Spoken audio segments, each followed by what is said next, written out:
Continuamos con el siguiente bloque constructivo de la arquitectura de von Neumann, entrada-salida. Este bloque constructivo, lo que veremos son los buses, qué tipos de buses hay, qué funcionamiento tiene cada uno de ellos, y los buses de expansión, que son una forma de conectar a un dispositivo a estos buses. Veremos diferentes periféricos, los controladores de los entrada-salida, cómo acceder a esos controladores y qué arquitectura tienen esos controladores en un PC. Dentro de la arquitectura de von Neumann, el bloque constructivo de entrada-salida es una puerta para poder conectar tanto al CPU como a la memoria con diferentes periféricos. Esos periféricos pueden ser otras computadoras, otras arquitecturas de von Neumann, por ejemplo, el acceso a la red, conectar esa arquitectura a la red para intercambiar información con otros equipos. O también puede ser una puerta de acceso para una persona, para un usuario final. La forma que se interconectan cada uno de esos bloques, como ya hemos mencionado, se hacen a través de un conjunto de cables que le llamamos buses. Un bus es un conjunto de cables, una colección de cables. Existen tres tipos de buses. O sea, si miramos en una computadora, por ejemplo, tomamos una PC, vamos a ver que en su placa madre están las pistas en la propia placa, y esas pistas las podemos clasificar de tres tipos. En lo que son los buses de dirección, que se encargan de especificar, porque ¿qué ocurre? A ese bus están conectados diferentes componentes. A la hora de hacer uso del bus, se tiene que identificar cuando un dispositivo, un controlador quiere comunicarse con el CPU, tiene que especificar en el bus de direcciones la dirección de ese controlador para que el procesador pueda, al obtener los datos del bus, saber de quiénes son esos datos o para o hacia quién va dirigido esos datos. Entonces, una forma de especificar la dirección es en esos cables del bus de dirección. Luego tenemos los buses de datos. Cuando ya especifiqué la dirección del, del controlador que va a hacer uso del bus, ese controlador va a enviar información o va a recibir información del procesador. Entonces, ¿qué se necesitan? Bueno, de tener pines exclusivos para esos datos, para manejar la transferencia de información desde un lugar a otro. Luego tenemos los buses de control, que son los que generan las señales para operar en el bus. Por ejemplo, tenemos algunos.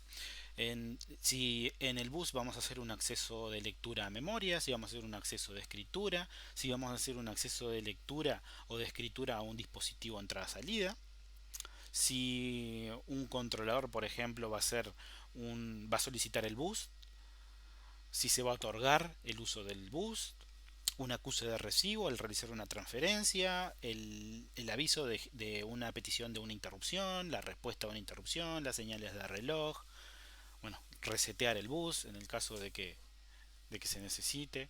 Todas esas señales de control están exclusivas en ese bus de control.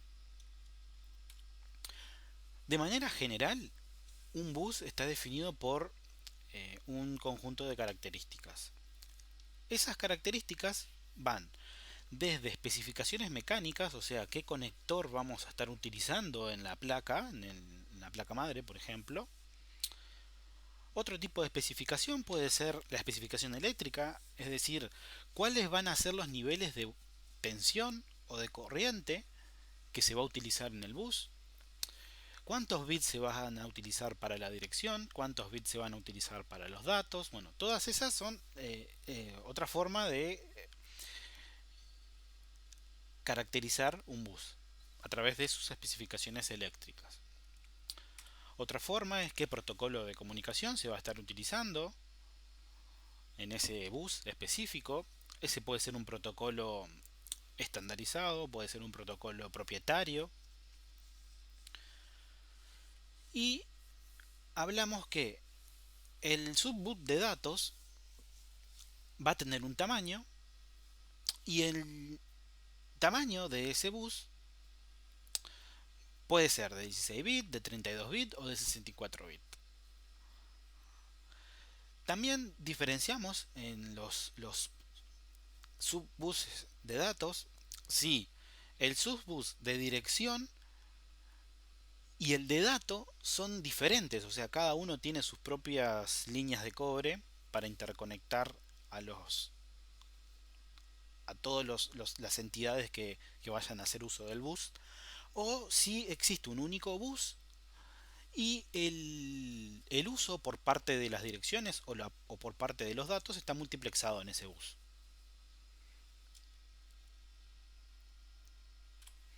Dependiendo de las características que tenga el protocolo de comunicación en un bus, nos vamos a encontrar con buses simples en el cual imaginemos un canal de conexión entre dos dispositivos. Un dispositivo va a ser el maestro y el otro dispositivo va a ser el esclavo.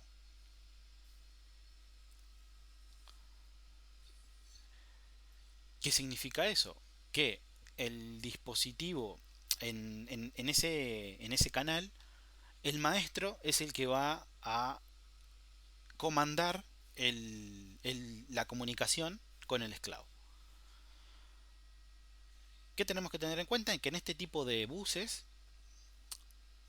el maestro y el esclavo están bien definidos. No se puede cambiar el rol. Para eso existen los buses inteligentes. El bus inteligente se divide en dos partes, en lo que es el bus que tiene un arbitraje centralizado. Por ejemplo, imaginemos en una arquitectura el procesador que se encargue de comandar a los buses del equipo. Entonces cada dispositivo que quiera hacer uso del bus va a tener que solicitar permiso al procesador para acceder al bus y operar con él. O ese arbitraje puede estar distribuido, o sea, puede en un momento ser el procesador, en otro momento ser el controlador de disco, en otro momento ser el controlador de entrada-salida, del teclado, por ejemplo. Ese árbitro que va a comandar un bus puede distribuirse. ¿Qué significa esto? Que los canales de maestro y esclavo pueden variar a lo largo del tiempo. Es decir, que en un instante de tiempo el dispositivo que necesita hacer uso del bus puede ser el maestro y el otro dispositivo que quiera pertenecer a esa transferencia de información puede ser el esclavo y después se puede cambiar el rol de eso según las necesidades del acceso al bus que se necesite. También los buses se pueden clasificar si son internos o externos, o sea, si están dentro de la periferia del computador, imaginemos un PC dentro del gabinete o fuera de él. Veamos algunos buses de expansión que se utilizan para conectar otros dispositivos a un computador. El primero de ellos, que es bastante antiguo, es el bus de expansión ISA. Cada bus que vamos a ver, cada uno de ellos está definido, tiene un estándar definido, tiene una una documentación, un protocolo definido. El pinout, la distribución de los pines está definida también. O sea, ¿esto qué significa? Si yo quiero hacer una placa que se conecte, por ejemplo, con un slot ISA, yo tengo que adecuar mi placa a cómo funciona el protocolo. Este protocolo, es bastante antiguo, usa una arquitectura maestro y esclavo. El maestro es el procesador y el esclavo son los dispositivos. Fue optado por IBM en 1984 en su computadora, la PCAT. Y este bus específico utiliza 16 bits para los datos y 24 bits de direcciones que no son multiplexados. Luego tenemos otro bus de expansión que es el microchannel que incorporó IBM en su modelo, en su arquitectura PCE2 en el año 1987. Este tipo de bus, vean cómo ya los vamos diferenciando del anterior. Estamos hablando en que tiene más bits de datos, que tiene 32 bits de direcciones que no están multiplexadas y que en este caso tiene la capacidad de bus mastering y arbitraje centralizado. ¿Qué significa esto? Que el, ya no es más aquella arquitectura de maestro que el procesador tiene que comandar al bus ISA, por ejemplo, sino que en este caso ya se le empieza a dar más inteligencia a los dispositivos que voy a conectar en estos slots de expansión. Luego tenemos el Extended ISA, que en este caso fue diseñado para fabricantes de PCs compatibles. Implementa un tamaño de palabra 32 bits de datos, 32 bits de direcciones que no están multiplexadas y tiene dos modalidades de funcionamiento, que es la capacidad de elegir el maestro y el arbitraje centralizado. O también se puede implementar como una arquitectura ISA, es decir, con un modelo de maestro y esclavo. Hay que tener en cuenta que en estos años en donde estamos viendo estos slots de expansión, las configuraciones no eran plug and play. ¿Qué significa esto? Que yo conectaba una tarjeta de sonido, una tarjeta de video, lo que sea, o cualquier otro dispositivo a un slot de expansión y lo tenía que configurar. Tenía que configurar la placa madre para que reconozca ese dispositivo. Eso se hacía a través de unos jumpers, de unos interruptores. Para eso tenía que indicar qué pasa. Cada uno de estos dispositivos, cada uno de estos hilos de expansión tiene una dirección. Entonces, para configurarlo en el sistema operativo, tenía que saber un determinado dispositivo qué dirección física tenía. O sea, en qué slot estaba conectado. Hoy en día ya trabajamos con dispositivos plug and play. ¿Qué significa eso? Que armar una computadora, expandir las capacidades de un equipo es bastante sencillo, no requiere muchos conocimientos técnicos porque se hace la mayoría de las cosas de manera automática. Pero antiguamente se necesitaba jumpear la placa madre, cerrar esas pequeñas llaves que son los jumpers que les comentaba para configurar la placa madre para que reconozca el dispositivo. Eso también se hacía con la frecuencia del procesador, etcétera. La velocidad de reloj. Otro log de expansión también es el BESA. Bueno, en este caso se diseñó para fabricantes de tarjetas de videos. Recordemos que hasta ese momento, en utilizar por ejemplo ISA, no hacía diferencia entre, por ejemplo, una tarjeta de sonido con una tarjeta de video, con una tarjeta de audio, de capturadora o una tarjeta de expansión de puertos seriales o paralelos o un modem. Todo todos los dispositivos tenían la misma capacidad de ese bus. Sabemos que las tarjetas de video necesitan un mayor mayor velocidad para trabajar correctamente. Para renderizar un video necesitamos más potencia. Entonces, los buses que existían hasta ese momento empezaron a quedar limitados para esos dispositivos específicos. Es por eso que se empezaron a implementar buses con la capacidad de otorgar más prestaciones a esos dispositivos. Después tenemos otro conocido también, desarrollado por Intel, que apareció en el año 1993, que es el PCI. Este es bastante conocido, incluso lo pueden llegar a encontrar hoy en día en algún que otro equipo. Este, este protocolo comenzó su desarrollo por Intel, pero después se estableció un grupo que es el PCI SIG, que son diferentes fabricantes que pertenecen a ese grupo y son los que mantienen las versiones siguientes de ese protocolo.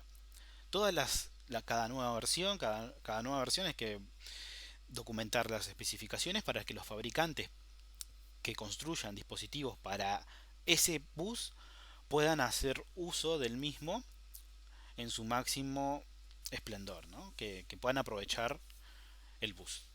Este bus tenía en su primera versión 32 bits de datos, 32 bidirecciones que estaban multiplexadas, ambos buses. Tenía la capacidad de bus mastering y arbitraje centralizado. Luego surgió otro protocolo que fue AGP, exclusivo para las tarjetas de video, que otorgaba mejores prestaciones que el PCI. Pero este bus era exclusivo del uso de video.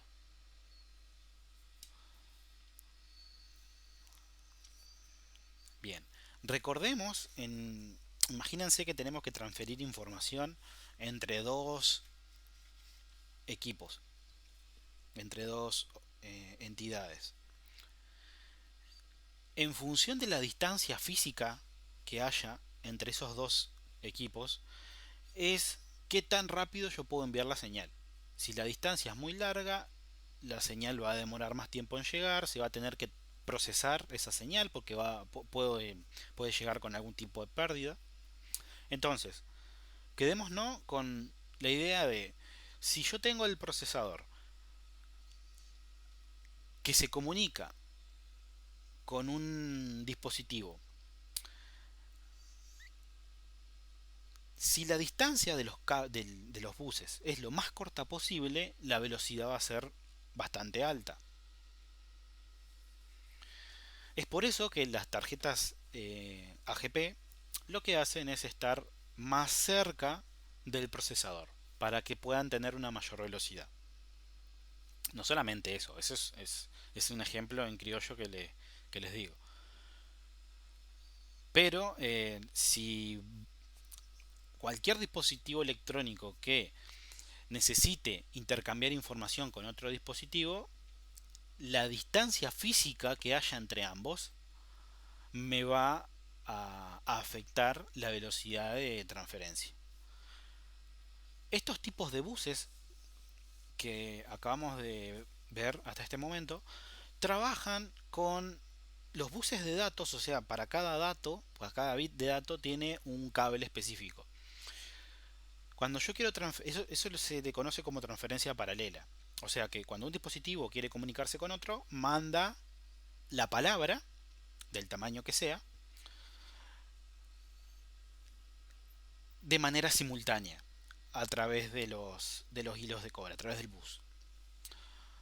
O sea, si yo mando información de manera paralela, o sea, tengo un cable al lado del otro mandando señales eléctricas, eso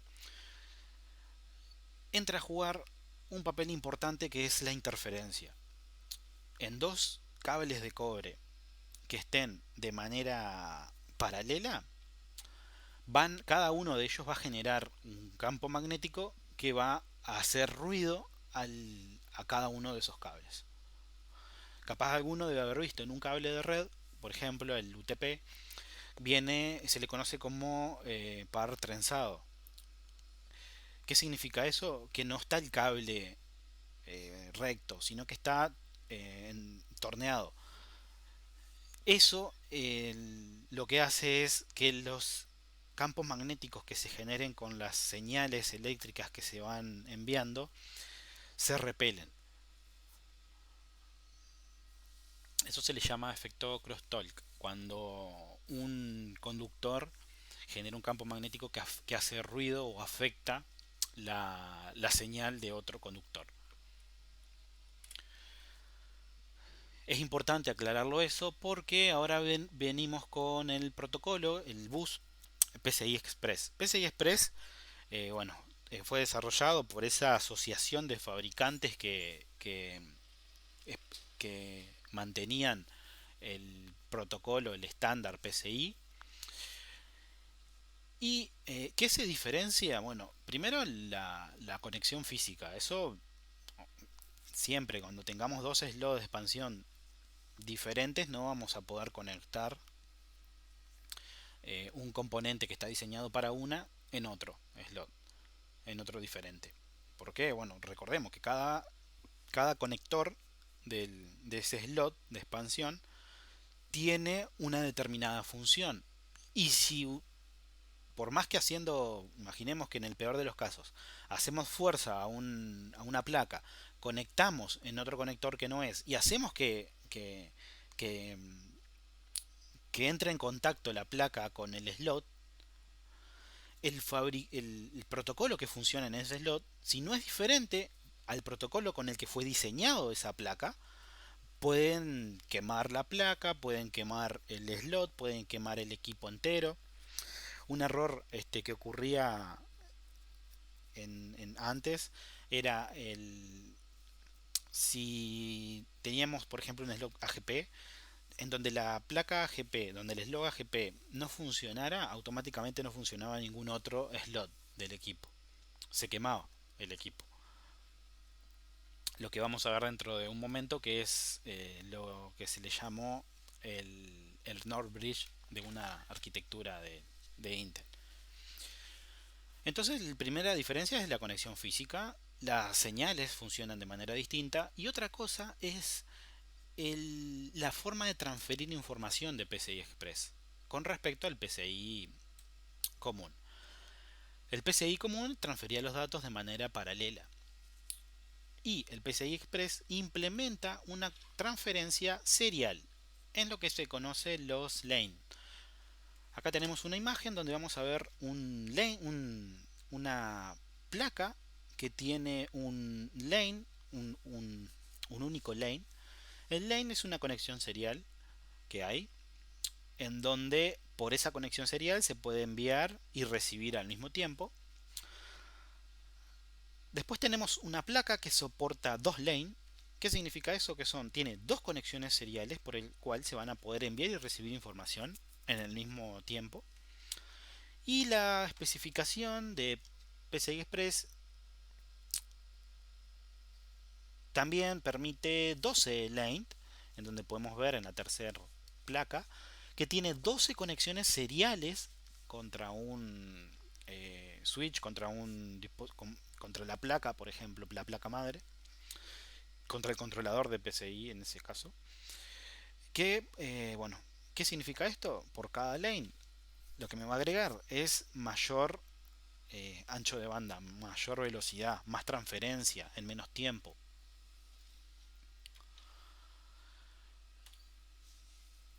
Existen diferentes periféricos de entrada-salida. Eso lo clasificamos en función de los transductores, que lo que hacen es a partir de una acción que puede ser física, se traduce a una señal, como por ejemplo el teclado o el mouse, yo muevo el mouse o ingreso una tecla. Hay un controlador en cada uno de esos dispositivos que va a traducir ese evento que yo generé en señales eléctricas que el procesador interprete. Lo mismo con una impresora. La impresora va a recibir datos y esos datos se pueden plasmar en un papel de diferentes técnicas.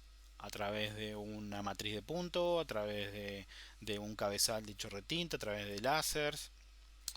El monitor también, que recibe señales eléctricas y genera una imagen. El escáner, que traduce una imagen en bits. Una tableta de digitalización también para utilizar una pizarra digital, por ejemplo. También tenemos dispositivos de almacenamiento, que son las disqueteras, discos magnéticos, discos ópticos, cintas, pendrives, tarjetas SD, discos sólidos, etcétera, ¿no? Después tenemos periféricos de comunicación que nos sirve para conectarnos a diferentes redes. Pueden ser del tipo modem o del tipo Ethernet.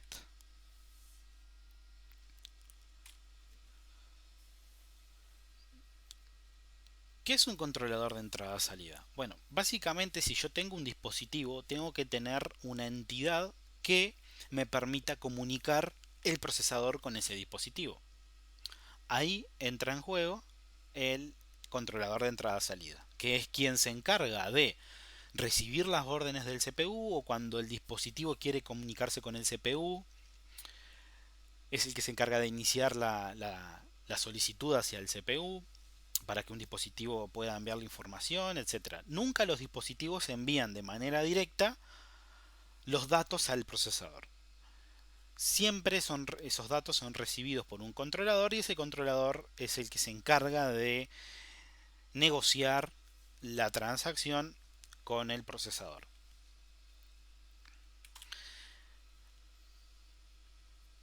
Existen diferentes formas de conectar los controladores de entrada-salida. Por lo general, en función de en dónde está ubicado ese controlador de entrada-salida, que puede estar dentro del gabinete, puede estar en el dispositivo. ¿Qué significa esto? La lógica para comunicar el dispositivo y el procesador puede estar en el propio gabinete del computador, puede estar en el propio disco o puede estar distribuidos en ambos lados.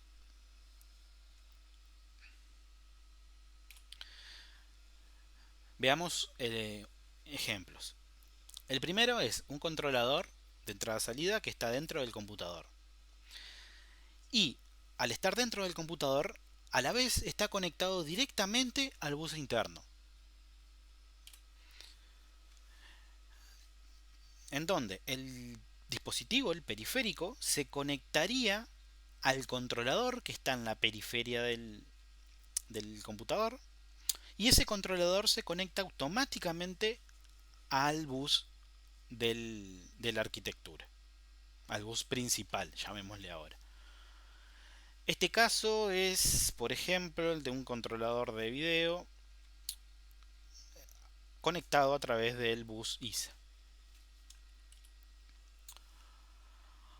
Otra forma es diferenciar que el controlador no esté conectado directamente al bus principal, sino que se conecte a través del bus principal con lo que se le llama un bridge. Este puente es el acceso para que los controladores puedan interactuar con el bus principal. Este caso es, por ejemplo, en el bus de expansión PCI y AGP.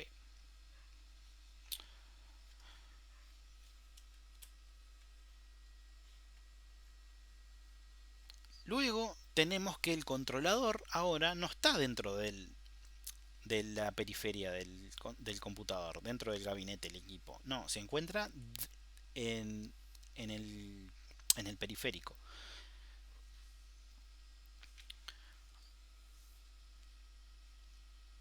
En este caso necesitamos para interactuar con el bus principal una interfaz. Esta interfaz que va a estar dentro de la periferia del equipo del ordenador, del equipo, va a estar conectado al bus principal. Este caso es, por ejemplo, un puerto paralelo de una impresora que se conecta con un bus ISA.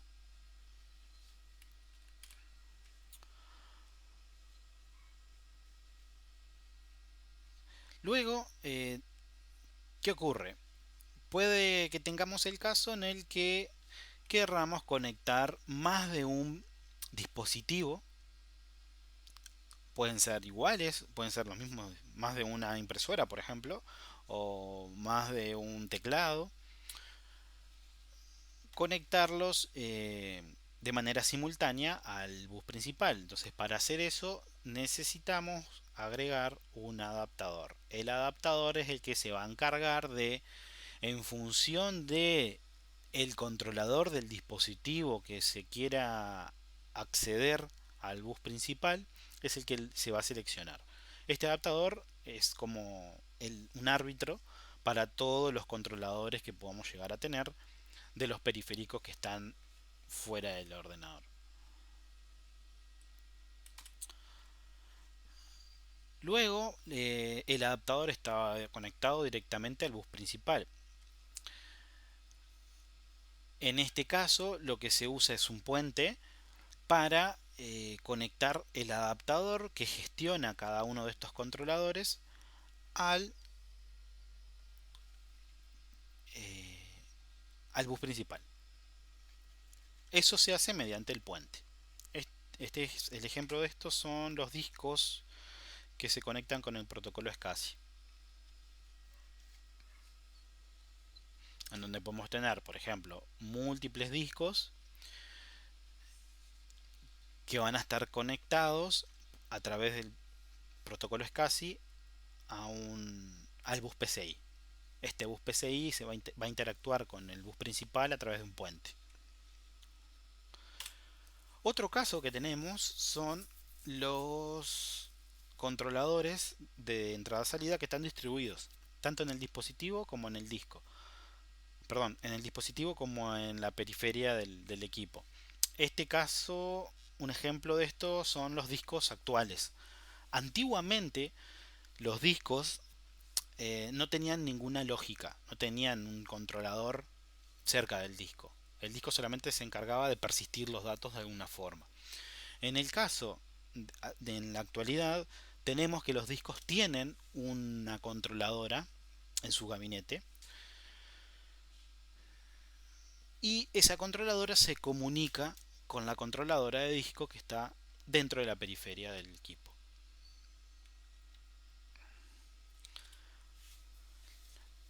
Luego, ¿cómo podemos conectar el procesador con los diferentes controladores de entrada-salida?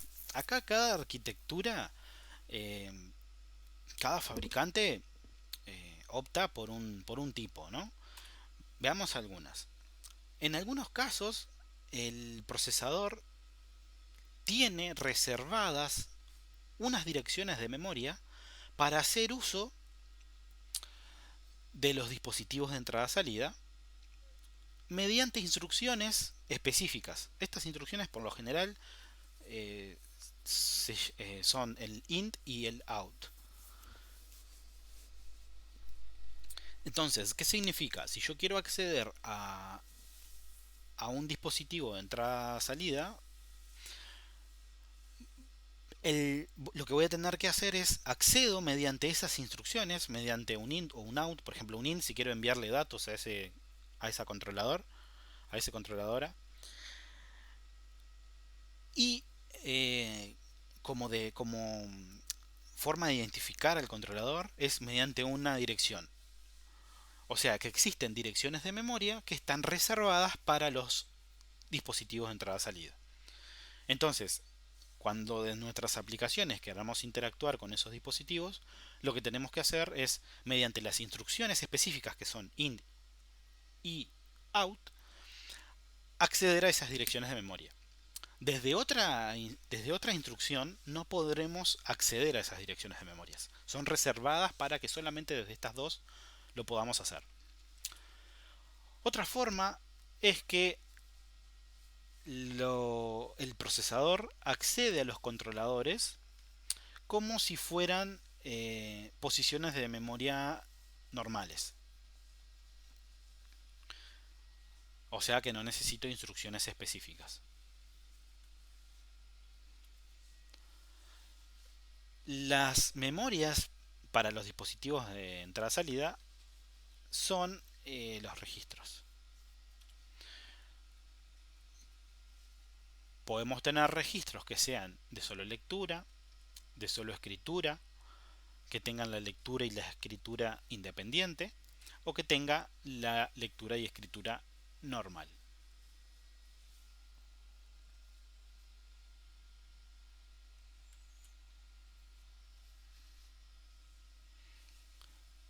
Veamos un ejemplo de arquitecturas de entrada-salida y de buses en un PC.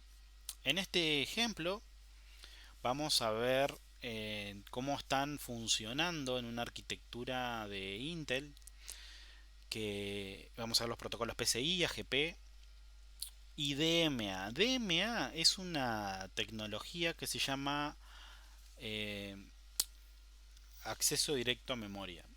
¿Qué significa esto? Que para que, imagínense que tenemos un, un, un dispositivo que se quiere comunicar con otro dispositivo. Muy bien.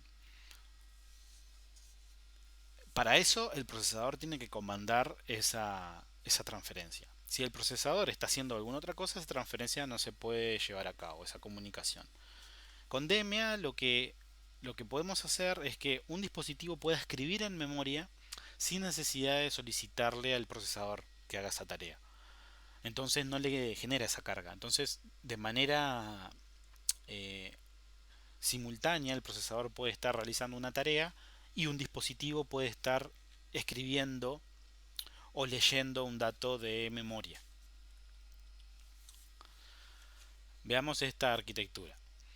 En este caso tenemos estas de Intel, tenemos la CPU. Este es el bloque constructivo juntos con los buses. Tenemos el CPU que está conectado directamente a un controlador que se llama NOR Bridge.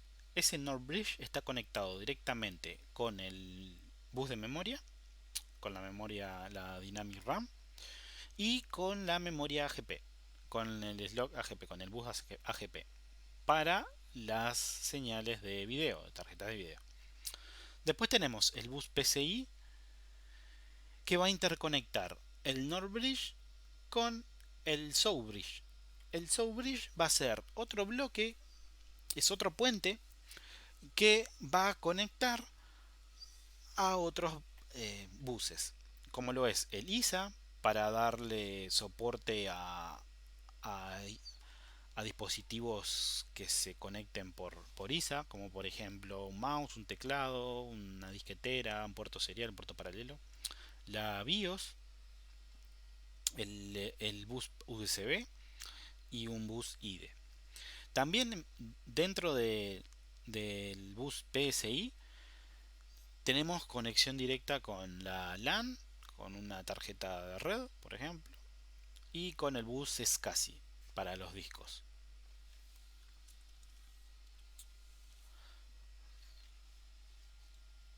Luego, una modificación que hizo Intel a su arquitectura fue sustituir el NOR Bridge por lo que se le llama el Memory Controller Hub o el MSH. Este MSH cumple la función del Soul Bridge, en donde tiene un canal directo para la memoria, pero agrega el bus PCI Express para las tarjetas gráficas y mantiene el bus AGP.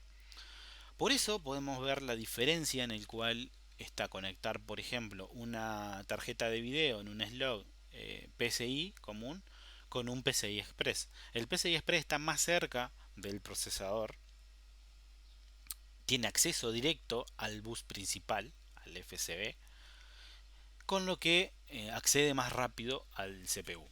Y si a eso le sumamos los lane que vimos hace un ratito, tenemos más ancho de banda para transferir información entre el dispositivo y el CPU. Después el Bridge se sustituyó por el ICH, el cual es un hub para controlar a la entrada-salida. Y en este hub tenemos la conexión con una tarjeta, un bus de audio, de red, del protocolo SCSI para los discos, del bus PCI y también más slot de expansión para PCI Express, pero que no se utilizan para la tarjeta gráfica. O sea que el ancho de banda que van a tener va a ser inferior que acá. El ancho de banda de PCI Express que está conectado al ICH va a ser menor que el PCI Express dedicado al gráfico.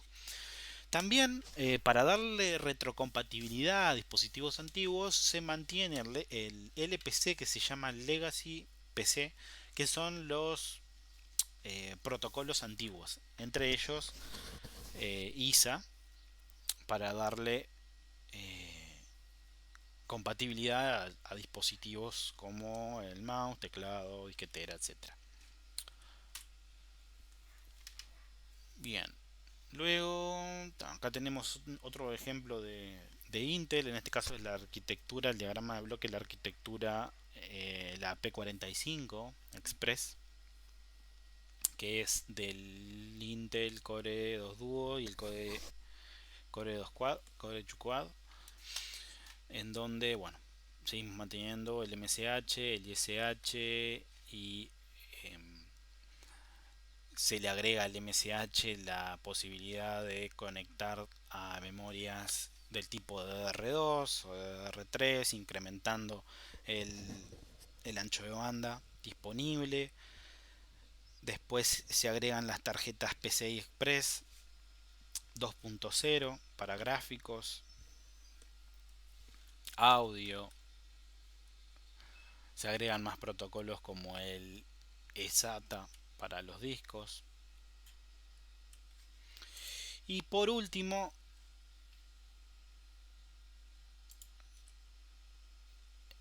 una arquitectura del tipo de i5, la arquitectura del procesador i5, que bueno, se agrega PCI Express 2 para los gráficos, se agrega USB 2.0, slot PCI audio y se mantiene el BIOS support para la BIOS.